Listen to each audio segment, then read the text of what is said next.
In your introduction, do you want to hear somebody get up and say, "Hi, my name is Lynda Katz Wilner. I'm the founder and CEO of Successfully Speaking, and what I do is..." That's pretty boring, isn't it? Is it that important in a pitch what your name is?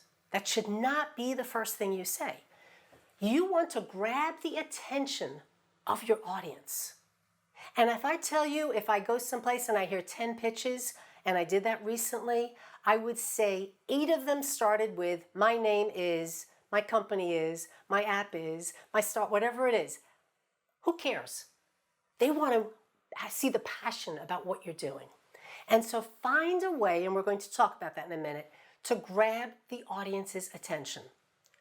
One way would be posing something like, "What if I told you that when you left the hospital, you would have everything you needed when you went home?"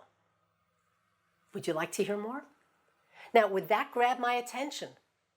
Or what if whatever it is, you can do a what if or imagine, because what that does, it engages your audience right away. So they're not passively listening to who you are and what your business name is or the name of the company. That's not the most important part of your pitch. So your goal is grab them at the beginning.